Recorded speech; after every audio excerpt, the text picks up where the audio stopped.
Bonjour et bienvenue à tous sur VTT Découverte. Bon, il se trouve que j'ai eu une idée de génie. Vous faire des plans à Leucate, près de tous ces endroits magnifiques qui m'entourent. C'était génial, c'était super beau. Et ensuite, je me suis rappelé que je suis à Leucate. Bah en fait, avec le vent, on n'entend que dalle. Du coup, dans cette vidéo, je vais vous présenter mon nouveau vélo, vous en parler, vous expliquer pourquoi je l'ai pris, mais en intérieur. Ce sera moins beau, mais ce sera audible. Pour faire face à la demande incroyable, vous avez été très nombreux. Le chiffre est à peine croyable de personnes à être intéressées par un speed bike et notamment par celui-ci. J'ai décidé de vous tourner une vidéo où je vous parle de ce vélo. Cette vidéo va donc se composer en 4 parties. La première où je vais rapidement passer sur les spécifications du vélo. La deuxième où je vais vous expliquer ce qui fait un speed bike et quelles sont les contraintes qui sont liées à tout ça. La troisième partie de la vidéo sera... J'ai oublié.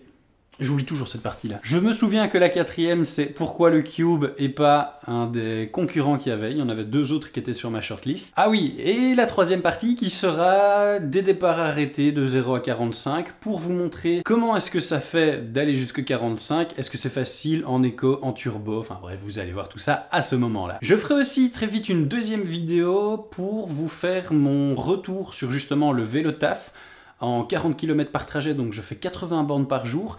Et surtout, je trouve que c'est extrêmement cohérent, même sur cette chaîne qui parle de VTTAE, à l'heure où de plus en plus de gens sont en train de penser à ce genre de véhicule pour éviter les carburants qui deviennent absolument un produit de luxe. C'est mon cas, je ne prends quasiment plus mon van pour aller au travail, tout se fait avec lui. Et à chaque fois que je passe à côté des pompes, ça me fait moins mal au cul. Ce que nous avons donc ici, c'est le Cube Kathmandu 45-625. Je ne suis juste pas sûr de l'ordre dans lequel tous les chiffres se placent. Comme vous vous en doutez, le 45 c'est pour 45 à l'heure, on est sur un speed bike, et 625 pour la batterie de 625. Parlons déjà de ce qu'on va retrouver ici à l'avant du vélo. Donc on va se retrouver sur des freins en Magura, les MT5, donc je vais enfin pouvoir vous parler de ces freins. La différence qu'ils vont avoir avec des MT5 classiques, c'est qu'ici on a le levier qui va changer, qui va être le levier homologué moto, et on a énormément de choses ici qui vont être homologuées moto. Ça, on en revient au point 2. On va retrouver sinon la lampe et le klaxon. La lampe qui sera allumée H24 à l'avant et le klaxon qui sera accessible via ce bouton. Alors je vais allumer le vélo pour que vous entendiez à quel point ce klaxon a un bruit horrible. Voici donc les feux, ça éclaire très bien. Je pensais utiliser plusieurs feux au début, donc celui-ci plus l'éolite que j'ai reçu pour vous les présenter, mais il se trouve que celui-ci éclaire tellement bien que je me prends pas la tête et je n'utilise que celui-ci. On va retrouver ici un rétroviseur, c'est obligatoire sur les speed bikes. La console qui va avec le Bosch Intuvia, et alors ça c'est ce qui est un petit peu dommage, c'est de se retrouver avec un vélo que j'achète en 2022. Tiens, d'ailleurs, faudrait que je reset ça. Qui est encore avec l'Intuvia. Bon, en soi, c'est un très bon... c'est une très bonne console, tout est lisible, tout est facile d'accès. Non, vraiment, le seul souci que j'ai avec ça, c'est que c'est dommage quand la mise à jour 2022 est passée, de ne pas avoir un Kiox qui aurait eu l'avantage de m'amener le GPS au cas où. Parce que comme vous avez vu là, pour faire tenir mon GPS Garmin, j'ai une solution de fortune tout à fait merdique. Mais bon voilà, il se trouve en fait que bon, les speed bikes c'est vraiment parce qu'ils se vendent le plus. Il y a des endroits où ça se vend beaucoup, mais il y a des endroits où ça se vend pas, donc j'imagine que Cube ou d'autres fabricants ne doivent pas faire une nouvelle génération, une nouvelle itération tous les ans de leur vélo. Et du coup ici on est sur un vélo qui est sorti fin 2020, enfin pour 2021. C'est toujours celui-ci qui est au catalogue et donc à mon avis c'est normal que celui-ci n'ait pas encore reçu la mise à jour. Sur l'avant du vélo, on va retrouver une fourche SR Suntour en 100 mm, les freins Magura 4 pistons avec 4 plaquettes indépendantes, et ça j'étais vraiment très curieux de pouvoir enfin mettre la main dessus et les essayer. Magura tient vraiment une solide réputation au niveau de l'efficacité de ses freins. En VTT, bon ici on n'est pas sur du off-road, mais la bête qui fait 25 kg plus moi 95 lancée à 45 à l'heure, je pense que je pourrais quand même vous donner un bon avis sur ces freins. Et les disques qui sont des Shimano SLX, évidemment là on tire les coups un petit peu vers le bas. Les disques en 203 Magura, ça coûte plus cher. Et on a aussi un vieux garde-boue de la marque Acid, donc qui est l'équipementier de chez Cube. Il est merdique, hein, ça. Honnêtement, lui, une fois qu'il va tomber, je le remonte plus. J'ai pas envie de commencer à m'amuser à le revisser tous les 100 km. Ici en dessous dans le tube, on va retrouver Le logement pour notre batterie, d'ailleurs, je ne sais pas si c'est la même chose sur toutes les batteries Bosch, mais je trouve que le système ici avec la clé pour pouvoir mettre ou enlever la batterie est une vraie saloperie. Je préfère loin devant le système qu'on a sur le Shimano. Tanguy du futur qui vous parle. J'ai oublié durant la présentation du vélo de vous parler du moteur qui est le Bosch Speed Line, attends je vais retourner lire ça, qui est le Performance Line Speed. Ce moteur c'est un moteur Bosch de 4e génération, donc les derniers. La différence qu'il aura avec le moteur Performance Line CX qu'on retrouve sur les VTT, c'est que celui-ci il va jusqu'à 500 watts et 45 km/h. Fin de l'ellipse Tanguy du futur. Ensuite on va retrouver une selle pareille de chez Kyo. La tige de selle je l'ai changée pour mettre une tige de selle suspendue. Ici la NCX SP12. Alors, pourquoi j'ai fait ça?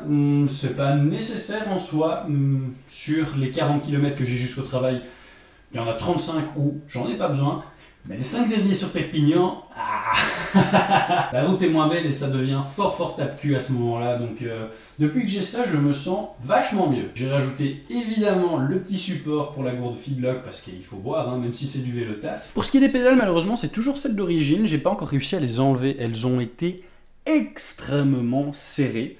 Je vais attendre que le vélo a ses 300 bornes, donc en fait, la prochaine fois qu'il roule, c'est-à-dire mardi, aille au magasin pour que eux me les enlèvent et que je puisse y mettre les Sport PE que j'avais reçus. Comme ça, je trouve que ce sera vraiment parfait pour un commuter. Je pourrais mettre les chaussures que je veux pour quand je dois juste aller, par exemple, à la poste ou à la boulangerie et mettre pour les gros trajets les chaussures aimantées. On va retrouver aussi un protège-chaîne. Alors, je sais pas si ça c'est vraiment utile ou pas. Toujours est-il que ça fait un boucan de l'enfer et que je pense qu'un jour ça va dégager. Donc une chose que j'aime tout particulièrement sur le Cube, et c'est présent sur quelques autres modèles de vélo, c'est que le rack ici qui va supporter le porte-bagages, il est intégré au cadre, donc vu que c'est pas un rajout, ça risque pas de commencer à se dévisser avec le temps et les vibrations. Pour du vélo taf, c'est vraiment tout bon. Et quitte à avoir une pièce moche, c'est-à-dire le rack, autant qu'elle soit moins moche. On retrouve aussi le garde-boue de merde de chez Cube. Pareil, hein, lui il risque de dégager, sauf si je ne peux pas me le permettre à cause du support plaque, parce que oui, on est sur un speed bike et donc il faut une plaque d'immatriculation. Pour la transmission, on est sur du Shimano XT 12 vitesses. C'est le petit truc un peu dommage, c'est d'être sur une transmission comme ça avec une chaîne, alors que sur un des vélos que j'aurais voulu acheter, j'aurais pu être en courroie. Alors, deuxième partie de la vidéo, quelles sont les spécificités qui font que ce vélo est un speed bike et quelles sont toutes les contraintes qui vont avec? Comme vous avez pu le voir tout au long du vélo, je vous ai pas montré le porte-plaque parce que j'ai la flemme de flouter la plaque et j'ai pas envie de la montrer sur YouTube. Mais donc on a une plaque, ce qui veut dire qu'on est assuré, une homologation sur le vélo. On peut pas changer toutes les pièces qu'on veut comme on le veut parce qu'en cas d'accident, l'assurance peut nous tomber dessus si on n'a pas un vélo qui est conforme à ce à quoi le vélo a été certifié. C'est pareil pour les pneus, j'ai oublié de vous le préciser, mais on a donc des Schwalbe Marathon I+, qui sont des pneus certifié pour aller à 45 à l'heure, il y a une norme en plus dessus. Donc on a quoi d'obligatoire aussi? On a les freins, donc qui doivent être certifiés e-bike. Donc ici c'est des MT5 classiques, mais ils ont la poignée avec la boule comme sur les motos.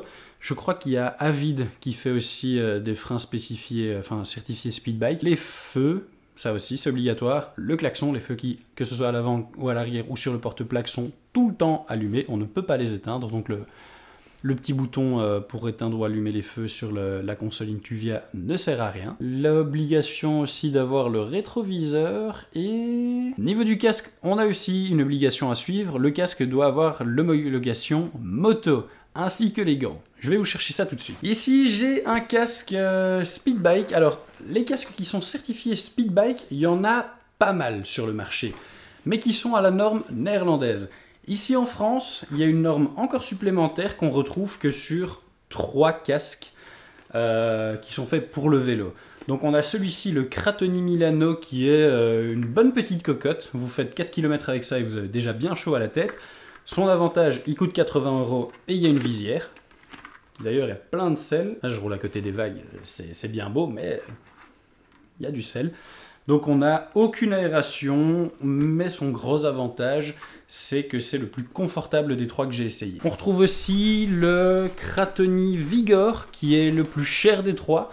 On est à 200 € et il a une petite visière, mais que j'ai trouvé très dérangeante et intrusive parce qu'on ne peut pas l'enlever facilement ou la remettre, donc ça me dérangeait et elle était trop petite. Et on retrouve aussi le Kali Java qui lui n'a pas de visière et dans lequel j'étais pas confortablement mis, donc je ne l'ai pas gardé. Pourtant ces deux derniers sont bien plus aérés et là on se trouvait à 160 €. Sinon vous prenez un casque de moto classique, là vous aurez beaucoup plus de choix, ce sera moins cher en général. Il vous faudra aussi obligatoirement des gants avec l'homologation moto aussi. Alors ça je dois dire que bon, ça m'a coûté 26-27 €.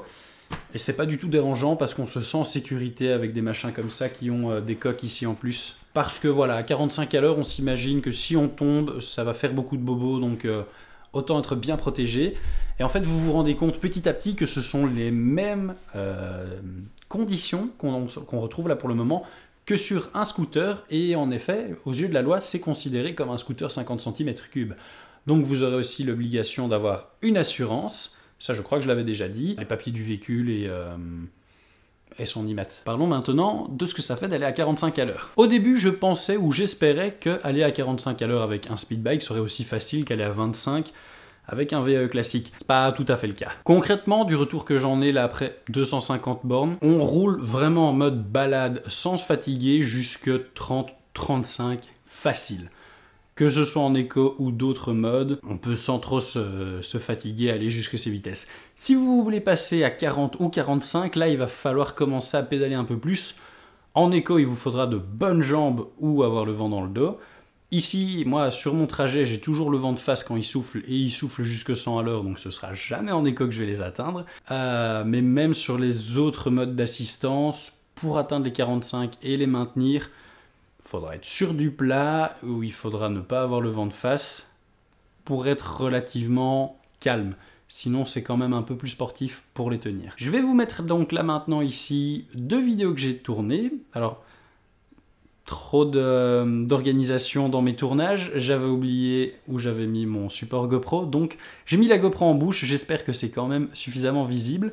Sur la première vidéo ici, je vous montre un départ arrêté de 0 à 45 classique, donc où je vais utiliser le mode éco jusque entre 15 et 25 km/h pour ne pas brutaliser la transmission.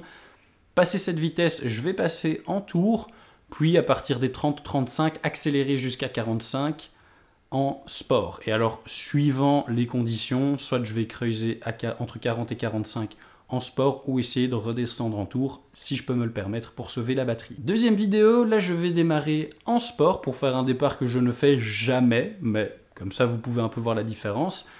Je vais démarrer donc en sport, aller jusque 25 km/h avant de passer en turbo, de nouveau pour préserver la transmission, et continuer à accélérer jusqu'à 45. Ce que j'ai pu remarquer, c'est que par rapport au moteur Bosch qu'on retrouve sur les VTT-AE, le Speedline est un moteur beaucoup plus mou et linéaire. Il a de la force et du couple, ça on le ressent bien, mais ne vous attendez pas à décrocher tout le monde au démarrage. Vous n'êtes pas aussi rapide qu'un scooter au démarrage, même un 50, et vous n'allez pas, suivant le rythme qu'il y aura sur la route, pas dépasser toutes les voitures au démarrage non plus. Le moteur est vraiment fort linéaire. Alors, moi, dans mon cas, j'ai 4 relances sur l'ensemble des 40 bornes que je fais.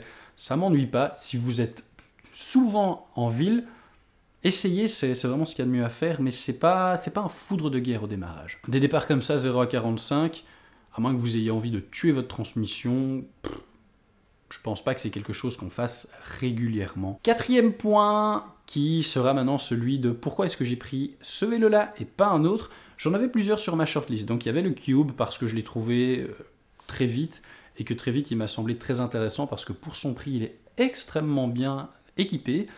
Il y avait le Gazelle C380+, qui est donc un vélo qui a des composants assez similaires, un prix un peu plus élevé, mais qui a le gros avantage d'avoir une transmission avec une courroie et une boîte de vitesse à l'intérieur du moyeu à l'arrière. Les avantages que ça, c'est que sur un vélo taf, c'est parfait. Il y a beaucoup moins de maintenance, c'est plus fiable, beaucoup moins de pièces à changer au fur et à mesure des kilomètres. Bref, c'est du tout bon.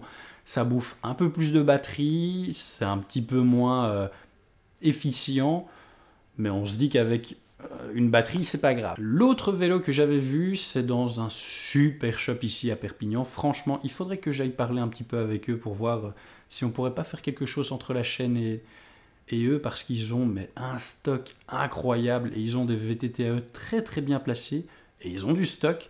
Et il y en a un qui m'a tout particulièrement tapé dans l'œil, j'aimerais bien le tester pour vous. Enfin bref. Et donc eux vendent le Cannondale Tesoro, si je me souviens bien du nom. Alors il était super parce que c'est le plus fini de tous. Niveau des composants, c'est là que ça pêchait un petit peu parce que je ne sais pas si c'est dû à un problème de stock actuellement. Mais pour un vélo qui était 2000 € plus cher au niveau du prix affiché que mon Cube, on se trouvait au niveau de la transmission encore sur du Shimano Deore. Alors que moi ici sur le mien j'ai de l'XT. Ouais, pour 2000 € de plus. Ce qui fait que j'ai assez rapidement mis le Tesoro de côté, mais sinon il était splendide. Restait le Cube ou le Gazelle. Le Gazelle, il y a deux choses qui font que je ne l'ai pas pris, parce que c'était vraiment le choix que je voulais faire. Premièrement, mais c'était pas ce qui a fait pencher la balance, c'est que je ne pouvais en tester aucun ici sur Perpignan ou Narbonne. Il faut savoir que je suis dans une région où personne n'achète de speedbike, il y en a très très rarement dans les shops. En trouver un à ma taille, ça c'est encore une autre chose. Mais donc impossible de trouver en test un Gazelle. Bon, c'était pas trop grave, je savais m'en faire rapatrier un de Hollande jusqu'ici, donc il y avait moyen de l'avoir encore assez facilement. Gros problème, c'est qu'il était vendu avec une batterie 500 Wh. Si j'avais 40 km à faire, tout cool, tout plat, tout relaxant, ça le ferait largement. Il se trouve que le vent ici, sur tous les jours de vélo taf que j'ai fait, il a toujours soufflé au moins entre 60 et 100, 110 à l'heure. Quand tu te tapes le vent de face comme ça, à l'aller comme au retour, parce que cherchez pas la tramontane, elle me la met sur ce trajet, je sais jamais la voir de manière favorable. C'est bien de pouvoir compter sur le turbo ou le mode sport longtemps et que la batterie tienne. Et il m'est déjà arrivé d'arriver donc au bout des 40 km en étant très très juste niveau de la batterie. Donc la 500 watts ça l'aurait pas fait, sachant qu'en plus le couple boîte de vitesse et courroie est moins efficiente.